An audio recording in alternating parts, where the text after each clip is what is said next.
मुझे ऐसा लगता है कि ये पहली ऐसी किताब है अपने आप में जो एक दशक के लीगल डेवलपमेंट को बताती है। 14 से 24 जो दौर है उसमें आपको मैसिव डिफरेंस मिलेगा। राय साहब का मैंने कार्यक्रम करवाया था, वहाँ पर वो बताते हैं कि 1951 में पहला कॉन्स्टिट्यूशनल अमेंडमेंट हुआ और राज्यसभा कब बनी? 1952 में। ये कितने रहस्य की बात है। कोई भी ऐसा प्रधानमंत्री रहा होगा जिसका इतना बड़ा डिफरेंट सेट ऑफ एक्सपीरियंसेस रहे होंगे। कश्यप मीर दैट इज कश्मीर जो चैप्टर है इसका, उसको जब हम लिखते हैं तो हम पौराणिक कथाओं में जाते हैं। आज के यूथ के बीच में ये नैरेटिव खड़ा हो गया है कि भारत विश्व गुरु था और फिर से विश्व गुरु बनेगा। Good evening. सो आज हम लोग यहाँ पे हैं to discuss about this new book which you guys have written, and it's really fascinating and the topics that it's covering. तो please मुझे शुरू कीजिए बताने से कि what is this book about and what was the inspiration like? So basically, this is a book, Constitutional Journey, an overview from 2014 to 2024. ये किताब ज़्यादा कुछ नहीं करती, सिर्फ मोदी के संवैधानिक दशक को बताती है। एंटी कॉन्स्टिट्यूशनल जो पूरा एक तबका मोदी जी के बारे में कह रहा है, उस आइडिया को ये किताब उस पर बात करती है और बताती है कि अपने एग्जाम्पल्स के थ्रू कि क्या लेजिस्लेटिव चेंजेस इन 10 सालों में हुए हैं, क्या लीगल डेवलपमेंट इन 10 सालों में हुई है और उससे जनमानस पर क्या बदलाव है, उसके बारे में ये किताब है। जैसे इंफ्रास्ट्रक्चर का डेवलपमेंट होता है, हॉस्पिटल्स बहुत ज़रूरी हैं, रोड्स बहुत ज़रूरी हैं। हम इन डेवलपमेंट्स की तो बात करते हैं पर लीगल डेवलपमेंट्स की बात बहुत कम करते हैं। मुझे ऐसा लगता है कि ये पहली ऐसी किताब है अपने आप में जो एक दशक के लीगल डेवलपमेंट को बताती है। Fair. And you know, ये एक बहुत ही नेचुरल क्वेश्चन मेरे लिए अब आ रहा है कि while writing this book, because आप लोगों का एक इंटेंसिव रिसर्च फेज रहा होगा थ्रू आउट इसको समझने में, अमेंडमेंट्स को समझने में, लॉज को समझने में, and you guys being law students, so I want to ask this question कि बहुत सारे लॉज थे, चाहे वो 370 हो, चाहे वो ट्रिपल तलाक हो, जो हम देख रहे थे, जो मेजर माइलस्टोन अमेंडमेंट्स लिए गए थे। वाइल रिसर्चिंग ऑल्सो, कौन सी ऐसे लॉज थे या अमेंडमेंट्स के बारे में जब आपने पढ़ा और डीपली जाना तो आपको पता चला ओके इसका इनिशियल नोशन जो था उससे काफी अलग थी, या उसके बारे में चीजें, उसके सेगमेंट्स बहुत अलग थे? जैसे 370 है एक ऐसा आर्टिकल, तो हमारी किताब में आप जब पढ़ेंगे हमने 370 ABC जितना भी पार्ट्स में डिवाइडेड है, जो भी है जो कॉन्स्टिट्यूशन में जैसा है 370, उसको पूरी तरह इस तरीके से समझाया है कि आम जनमानस जो लॉ का विद्यार्थी नहीं भी है वो भी पढ़ेगा तो उसे एक क्लैरिटी मिल जाएगी 370 है क्या। दूसरी बात, जब हमने 35A जब पढ़ा तो ये बहुत लोगों को नहीं पता, और हमको भी नेचुरली नहीं पता था कि किस धोखेबाजी की तरह इसे इंट्रोड्यूस किया था, how it was a constitutional fraud. इसे एक प्रेसिडेंशियल ऑर्डर के तहत डाला गया था, और मैं बताता हूँ आपको कि आप कभी भी कोई भी संविधान ले लीजिए, वहां आपको आर्टिकल 35A नहीं मिलेगा। तो इससे बड़ी मेरे को लगता है कोई धोखेबाजी कॉन्स्टिट्यूशन के साथ नहीं हो सकती। और हमने हमारी किताब में बताया, ये भी बताया कि डे टू डे मतलब कैसे चेंजेस हो रहे थे 1947 से लेके अप टिल 63 तक, जब तक चेंजेस हो रहे थे विद रिस्पेक्ट टू आर्टिकल 370। दूसरी बात, हमने जब 370 लिखा है उसको हटाया कैसे गया, वो भी बहुत कॉम्प्लेक्स प्रोसेस है। तो वो प्रोसेस एक्सप्लेन करना हमने बहुत ही बारीकी से, बहुत ही मतलब वो उसका रिसर्च करने में बहुत समय गया, बट उसे एकदम ऐसे समझाया है कि कोई भी आम आदमी उसे पढ़े उसको क्लियर हो जाएगा। तो आप लोगों का ये एक मोटिव था व्हाइल राइटिंग द बुक कि इवन दो वो लोग जिनको लॉ के बारे में उतना आइडिया नहीं है, लेजिस्लेचर के बारे में उतना आइडिया नहीं है, लॉज डिफरेंट टाइप अमेंडमेंट्स के बारे में नहीं है, वो इनके लिए ये अगर वो पढ़े उनके लिए वो सिंपली समझ सके। और आप लोगों ने ये 2 लैंग्वेजेस में निकाली है इनिशियली? नहीं, इनिशियली ये अभी इंग्लिश में है, हम इसके ट्रांसलेशन प्रोसेस में हैं और मुझे लगता है कि जल्दी ही इसकी हिंदी आ जाएगी। दूसरी जो बात है कि ये किताब आपने कहा कि सिर्फ लॉ स्टूडेंट्स के लिए नहीं है, ये बहुत ही सही बात कही आपने। ये किताब है, एक आम आदमी भी इस किताब को पढ़े तो वो समझ सके। जैसे कि अभी मेरे मित्र और मेरे सहलेखक प्रिंस बता रहे थे कि 35 किस तरीके से एक कॉन्स्टिट्यूशनल फ्रॉड था और उसको किस तरीके से इंसर्ट किया गया प्रेसिडेंशियल ऑर्डर के द्वारा, और आप कोई भी संविधान उठाएंगे उसमें नहीं मिलेगा आपको 35A। ऐसे ही कुछ और किस्से हैं कि जब आप, और इसमें हमने ऐसे ऐसे एग्जांपल्स लिए हैं कि जब आप 100th कॉन्स्टिट्यूशनल अमेंडमेंट जैसे हमने उसके बारे में बताया, तो उसमें एक लेडी का स्टेटमेंट है जहां पे वो कह रही है कि मेरा जन्म भारत में हुआ, फिर मेरी जमीन तो भारत में रही, पर मुझे किसी ने बताया कि अब तुम पाकिस्तान की सदस्य हो, और फिर मुझे अचानक से एक दिन बता दिया गया कि अब तुम बांग्लादेश की सदस्य हो। और फाइनली नरेंद्र मोदी जी के आने के बाद क्या हुआ कि मैं भारत में पैदा हुई जो व्यक्ति हूं वो भारत की सदस्य बन पाई। ये जो 100th कॉन्स्टिट्यूशनल अमेंडमेंट आया, और बहुत लंबे समय से बहुत सरकारों ने इसकी कोशिश करी लेकिन वो नहीं कर पाए। इसको हमने बहुत कहानी के फॉर्मेट में समझाया है। ये किताब एक कहानी के तरह चलती है, ये किताब बताती है, ये किताब एक आम रीडर के लिए है जो पढ़े तो बहुत इंटरेस्टिंग तरीके से उसको पढ़ के समझ आ सके कि कैसे लीगल डेवलपमेंट इस देश में हो रहा है। Fair.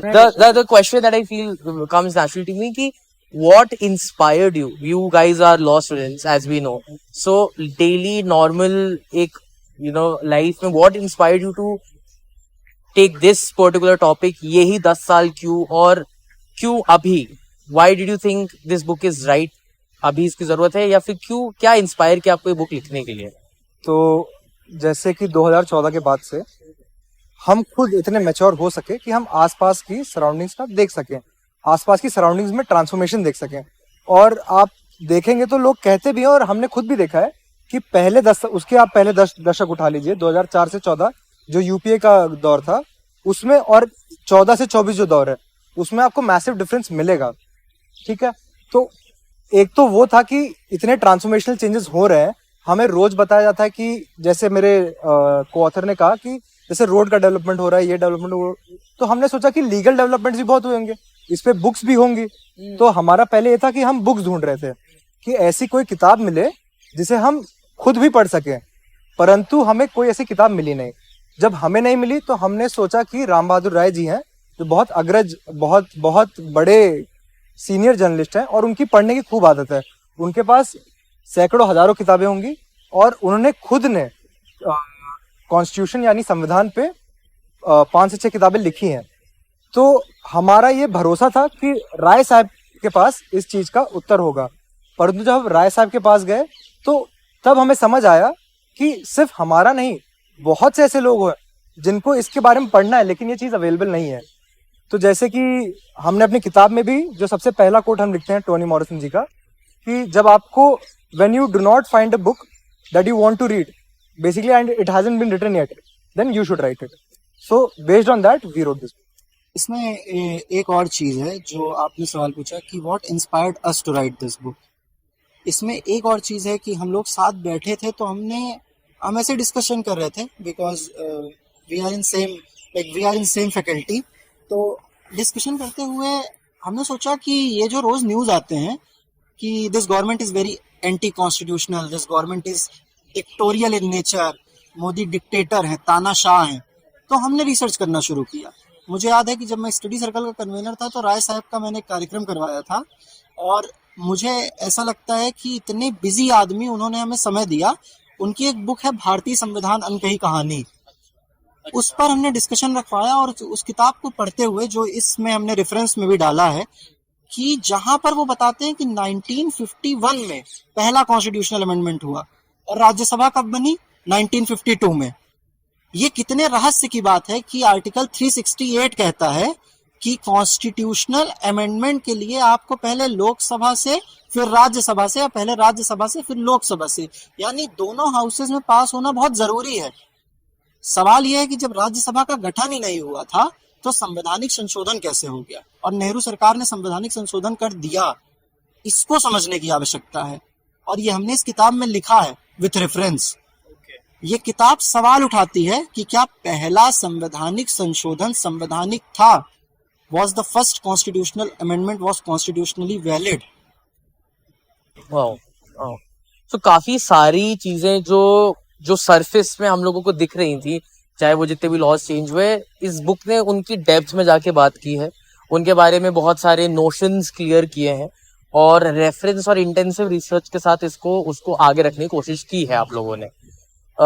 तो ये प्रोसेस भी ऐसा ही रहा होगा इंटेंसिव। तो being law students and writing a book, इन दोनों चीजों में आपको ड्वेल करना पड़ा होगा।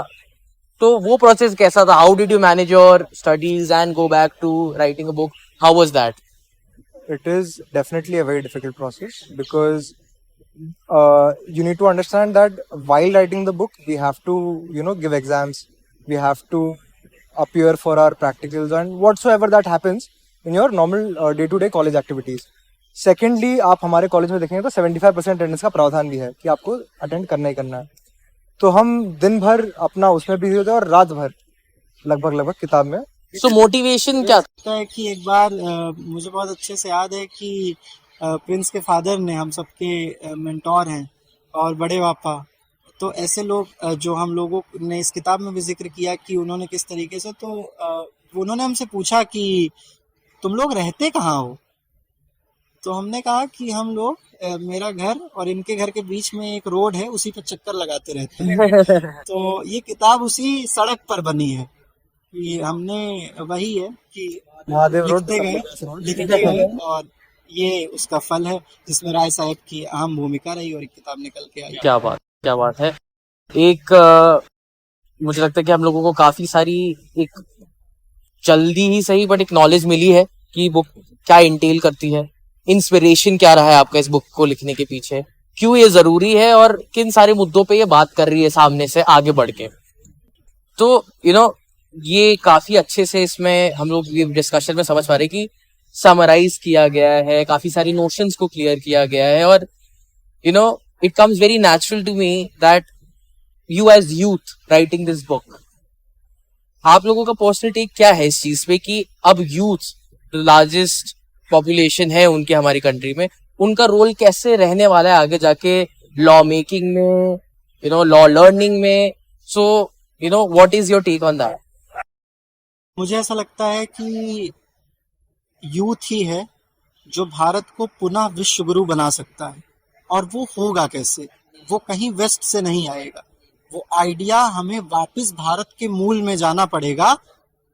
हमें भारत के मूल में जाना पड़ेगा तो ही वो आइडिया हम कर सकते हैं। इस किताब में जब वुमेन्स का चैप्टर हम लिखते हैं तो हम बताते हैं कि किस तरीके से भगवान कृष्ण अपने सबसे अच्छे बिहेवियर्स का, मैनर्स का तुलना जो है वुमेन्स के आइडियाज से करते हैं। और वो बताता है कि ये जो फेमिनिज्म का कॉन्सेप्ट है वो हमें वेस्ट से सीखने की जरूरत नहीं है। हम नारी शक्ति को पूजने वाले लोग हैं। और वो मुझे ऐसा लगता है कि आज के यूथ को इस सरकार के 2014 से 24 की जो जर्नी हुई है उस नैरेटिव को बदलने में बहुत बेहतरीन तरीके से सार्थक साबित हुई कि आज के यूथ के बीच में मुझे ऐसा लगता है कि ये नैरेटिव खड़ा हो गया है कि भारत विश्वगुरु था और फिर से विश्वगुरु बनेगा। और हमें रीइस्टेब्लिशमेंट ऑफ भारतीयकरण, डीकोलोनाइजेशन और रीइस्टेब्लिशमेंट ऑफ चाहे लॉज हो, चाहे पॉलिसीज हो और चाहे आपकी आइडेंटिटी हो, इन सारी चीज़ों को लेके यूथ में आया है। और यूथ इसमें बहुत बड़ी भूमिका प्ले करने वाले हैं। मेरे को लगता है कि आने वाले समय में यूथ का समय है और यूथ का समय है तो भारत का समय। जैसे आप देखते हैं कि मोदी जी 2047 का सपना देखते हैं। 47 में 23 साल बाकी हैं। 23 साल में आप हमारी उम्र होगी पार्लियामेंट में, अगर ईश्वर चाहे तो हमारी उम्र के लोग बैठेंगे पार्लियामेंट में। तो we will be the law makers. जब तक हमें खुद को नहीं, मतलब अपनी संस्कृति, अपने कल्चर, अपना हेरिटेज हम खुद कैरी फॉरवर्ड नहीं करेंगे, विश्व गुरु हम कैसे बनेंगे? तो विश्व गुरु बनने के लिए, वो डेवलप्ड नेशन बनने के लिए, बाकी कंट्रीज को सिखाने के लिए हमें अंतरात्मा से निकालना पड़ेगा। हमारी जो जैसे ओशो कहते हैं कि इंडिया में जो पहले टेक्स्ट थे वो इतने एडवांस थे कि हम आज के जमाने से ज्यादा फ्यूचरिस्टिक बना सकते थे, लेकिन हमने अंतरात्मा, हमने ध्यान पे ज्यादा ये फोकस किया ताकि हम सिर्फ इस मटेरियलिस्टिक वर्ल्ड में नहीं। तो वैसे ही जैसे मैं इतना ही पार्ट लेना चाहूंगा उसमें से कि हम पहले भी बहुत एडवांस थे, हमें पीछे जाकर, और ऐसा जरूरी नहीं कि हर चीज उठाना है। जो चीज हमारे फायदे की है, जो चीज हमें आगे बढ़ाएगी, हमें उन चीजों को लेकर आगे बढ़ना है, क्योंकि हम ही वो होंगे जिन जो मोदी जी का साकार सपना है 2047 का, वो देखेंगे। और देखते हुए हमें उसे और आगे बढ़ाना है। तो आई थिंक यूथ की सबसे बड़ी भूमिका रहेगी अब। Fair, that is fair. And मुझे ऐसा लगता है कि इस गवर्नमेंट ने पर्टिकुलरली, अगर हम ये, आप एक बुक लिख रहे हैं जो एक 10 इयर्स का टेन्योर है एक गवर्नमेंट का, और उसमें नोट वर्दी काफी सारे अमेंडमेंट्स किए गए हैं जो हमारे कंट्री के स्पिरिट के साथ मैच करते हैं। नथिंग विच इज जिसने बहुत सारी प्रॉब्लम्स क्रिएट की हो, so on and so forth. So what do you think made this government act in a way जो बहुत सालों से हम देख रहे थे चीजें नहीं चेंज हो रही, लॉज नहीं बदल रहे हैं? तो ऐसा आपको क्या लगता है कि इस गवर्नमेंट ने पर्टिकुलरली आगे किन किन चीजों में, किन किन एरिया में फोकस किया कि हम जल्दी से जल्दी उन लॉस को, उन चीजों को आगे बढ़ा पाए, चेंज कर पाए? Basically I think that is the experience of Narendra Modi ji. जो उनका इतने लंबे समय तक एक्सपीरियंस रहा, वो सबसे बड़ा कारण है इतने बेहतरीन चेंजेस हमें देखने को मिले। आपको लग रहा है कि 370 आज हट गया, हम रिसर्च कर रहे थे, हमने एक तस्वीर देखी जिसमें नरेंद्र मोदी जी आंदोलन कर रहे हैं 370 पे, जब वो मुख्यमंत्री नहीं थे उसके भी पहले। तो 370 आज का सपना नहीं है, 370 जनसंघ ने बहुत पहले देख लिया था। नारी सशक्तिकरण पे मुझे ऐसा लगता है कि सबसे बड़ा आंदोलन संघ ने करा, और किस तरीके से हम उन्हें एक बराबर की भूमिका में ला सके। वुमेन रिजर्वेशन बिल जो आया, नारी शक्ति अधिनियम, वो कितना बड़ा बेंचमार्क सेट करेगा पूरे दुनिया में, जहां पे हमें देखने को मिलता है कि 33% रिजर्वेशन हम वुमेन्स को दे रहे हैं। उससे कितना बड़ा चेंज आपको लोकसभा विधानसभा में देखने को मिलेगा, वो अकाल्पनिक है। और वो सब आता है, एक दिन में नहीं आता, वो सब आता है किसी के लंबे एक्सपीरियंस से। और वो भाजपा की जो एक मुझे लगता है कि स्ट्रक्चर है, वो उन्होंने बहुत बेहतरीन बनाया है, शायद वो कारण हो। और नरेंद्र मोदी जी का इंडिविजुअल एक्सपीरियंस जो है वो इसमें बहुत बड़ा रोल प्ले करता है। जो उनका अपना एक्सपीरियंस है अलग अलग चीज़ों में, चाहे वो संघ के प्रचारक रहते हुए पूरे देश में घूमना हो, चाहे वो मुख्यमंत्री रहते हुए ब्यूरोक्रेट्स के साथ डीलिंग हो, अलग अलग फ्लड जो आया, बहुत बार गुजरात में फ्लड आया। गुलाम नबी आज़ाद जी बताते हैं कि जब कश्मीर में जो घटना हुई थी, जिसका बड़ा वीडियो वायरल हुआ था जिसमें नरेंद्र मोदी जी रोने लगे थे, उनके आंख में आंसू आ गया था उस घटना को याद करके, जब गुजरात के कुछ लोगों का देहांत हो गया था एक दुर्घटना में।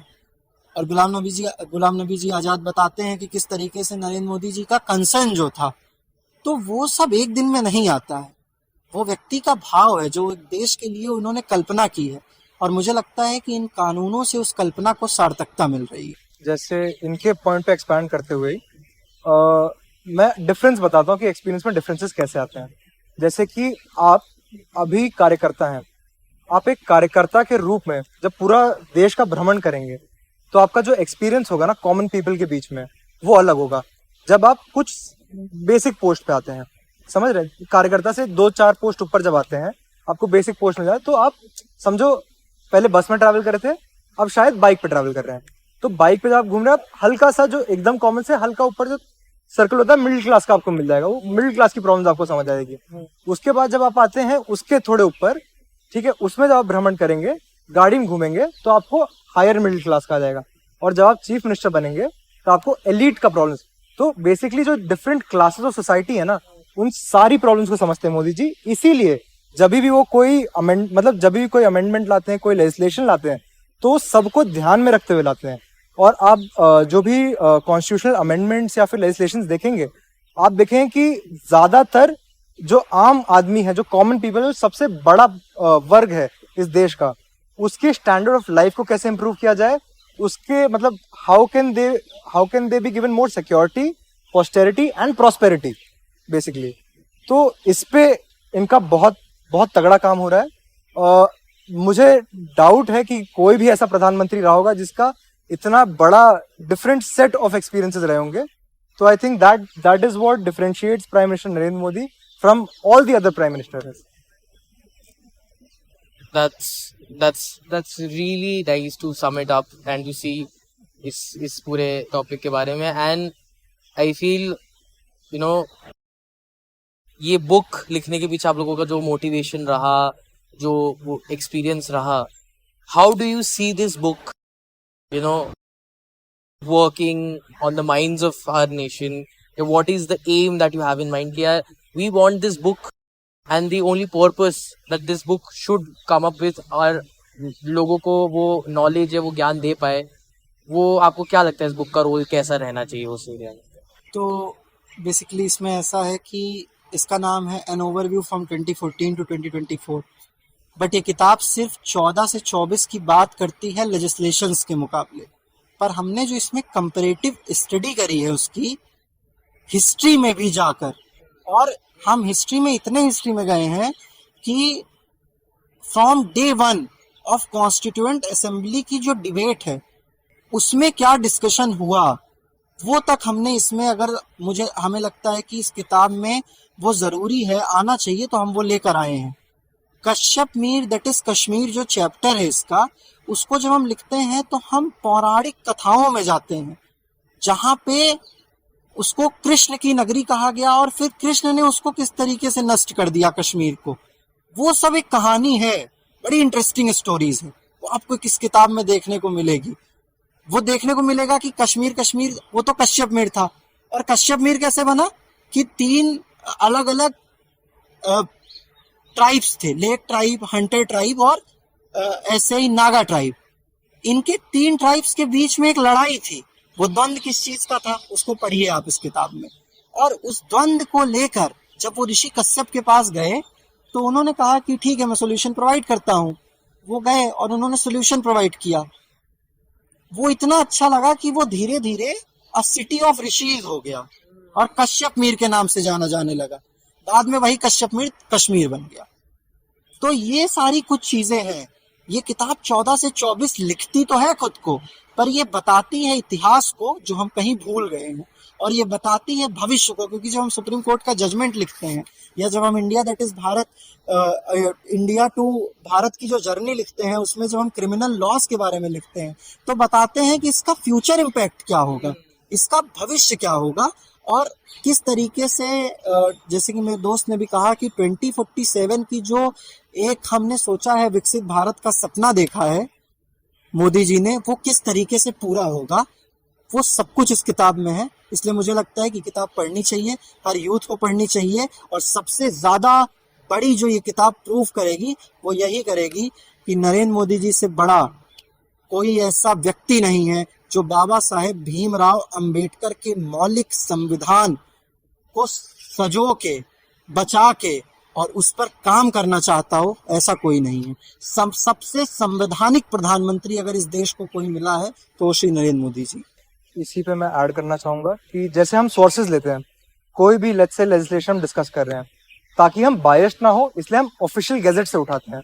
ऑफिशियल गैजेट में क्या कंस्ट्रक्ट किया गया है so that we can have the minimum bias हो के भी अगर हमारे मुंह से आप मोदी की इतनी तारीफ सुन रहे हैं तो आप सोचिए उन्होंने कितनी सराहनीय काम किया है। दूसरी बात मतलब इतना ज्यादा काम इतने कम समय में मुझे डाउट लगता है कि किसी सरकार ने किया होगा। हो सकता है मेरा बायस है कि मैं इतने समय में पॉलिटिकली एक्टिव हुआ हूँगा 14 से 24 तक, थोड़ी समझ आई होगी उसके पहले, बट मैंने पढ़ा तो है, पढ़ तो सकता हूँ, किताब भी पढ़ सकता हूँ, किताब में लिखा भी है लोगों ने। तो मैंने कहीं इतने सारे मेजर चेंजेस इकट्ठा और specially for the most under privilege के लिए नहीं देखे। जैसे भाई साहब बता रहे थे कि मोस्ट कॉन्स्टिट्यूशनल गवर्नमेंट है, जैसे राजीव गांधी की गवर्नमेंट, श्री राजीव गांधी जी की गवर्नमेंट थी, जब सुप्रीम कोर्ट का जजमेंट आया था शाह बानो केस में, तो उसमें क्या कहा था कि एलिमनी मिलनी चाहिए, लेकिन इन्होंने अमेंडमेंट एक ऐसा ला दिया लेजिस्लेशन उसके विपरीत, एकदम ऑपोजिट। लेकिन उनकी गवर्नमेंट को कोई एंटी कॉन्स्टिट्यूशनल नहीं कहता। जबकि मोदी जी की गवर्नमेंट ने जब शायरा बानो केस आया तो एलिमनी के फॉर जजमेंट, मतलब जो जजेस ने रेकमेंड किया है सुप्रीम कोर्ट के, उस रिकमेंडेशन के बेसिस पर लेजिस्लेशन लाया, Muslim women protection of rights on marriage act 2019। तो ये एक बहुत बड़ा चेंज जो आपको अलग सरकारों में दिखेगा। ये क्यों हो पाता है? क्योंकि ये this is a government with a lot of spine, with the right kind of mindset to make that right kind of changes required for this country. इसमें एक चीज और है कि जैसे कि मेरे मित्र ने बताया, उन्होंने बहुत अच्छा विषय उठाया कि अगर हम प्रीवियस एग्जाम्पल्स देखते हैं तो सुप्रीम विस्पर एक किताब है, उसमें अभिनव चंद्रचूड़ ने लिखी है, chief justice, honourable chief justice of India के बेटे हैं अभिनव चंद्रचूड़। उन्होंने एक किताब लिखी सुप्रीम विस्पर, उसमें वो बताते हैं कि किस तरीके से इंदिरा गांधी ने एक आदमी को सुप्रीम कोर्ट का जज बनने से सिर्फ इसलिए रोक दिया था कि वो संघ के एक प्रचारक के देहांत पे सम्मिलित हो गया। और एनजेएसी एक जजमेंट है, जो पहला कॉन्स्टिट्यूशनल अमेंडमेंट इस गवर्नमेंट ने करा, 99th कॉन्स्टिट्यूशनल अमेंडमेंट, उसको सुप्रीम कोर्ट ने खारिज कर दिया। इस गवर्नमेंट ने राजीव गांधी की तरह नया लॉ आके उसको पलट नहीं दिया। गवर्नमेंट ने कहा कि ठीक है, हम जुडिशरी का सम्मान करते हैं, उनके जजमेंट का सम्मान करते हैं, हम कोई और तरीका निकाल सकते हैं, पर जो सम्मान उन्होंने करा वो अपने में अकाल्पनिक है। और इसीलिए हम ये कहते हैं कि ये कॉन्स्टिट्यूशनल है, और हम फैक्ट्स पे बात करते हैं। ये पूरी किताब बहुत फैक्चुअल है और अपने में बहुत मौलिक है, फंडामेंटल है, इसलिए इसको पढ़ना चाहिए। जैसे वो 99th अमेंडमेंट कह रहे थे, तो 99th अमेंडमेंट में जब उसका सुप्रीम कोर्ट ने खारिज किया तो सुप्रीम कोर्ट ने खुद एक्सेप्ट किया कि हमारा जो सिस्टम है, कलीजियम सिस्टम है, वो इनफिशिएंट है, उसमें चेंजेस लाने की बहुत जरूरत है। और आप एक और चीज जो देखेंगे 99th अमेंडमेंट के बारे में, कि जितनी पॉलिटिकल पार्टीज हैं, चाहे वो पॉलिटिकल राइवल्स हो ना हो, सब ने उसके फेवर में दिया था। बट डेफिनेटली सुप्रीम कोर्ट ज्यादा जानता है इसके बारे में, कानून के बारे में, तो डेफिनेटली सुप्रीम कोर्ट का अपना पक्ष था, उसने रखा। लेकिन सुप्रीम कोर्ट ने यह भी माना कि हमारा सिस्टम है परफेक्ट नहीं है, इसमें चेंजेस लाने की बहुत जरूरत है। बट गवर्नमेंट ऐसा कुछ लाए जिससे कॉन्स्टिट्यूशनल तरीके से किया जाए। मैं ये नहीं कहता हूं कि जो गवर्नमेंट ने किया कॉन्स्टिट्यूशनल, या जो, we will not get into that, but both sides have their own points, and we could see that despite such differences they were able to settle it so peacefully without very big tussles. Wow. That's wonderful. So this book not only just brings in the fact and the constitutional changes that have been there in the Salon mein, but still they're putting forward, integral part of our culture, hamari history, and why is that important when we see the new laws, and उसके context में वो जानना हमें क्यों जरूरी है, और एक आगे का विजन और एक होप भी हम लोगों को मिलती है इसके चैप्टर्स के थ्रू, इसके इंटेंसिव रिसर्चेस के through. So all in all I feel this is a book that everyone should read, and the youth should empower themselves with the knowledge that is there on factual basis, definitely on factual basis. Thank you so much for your time.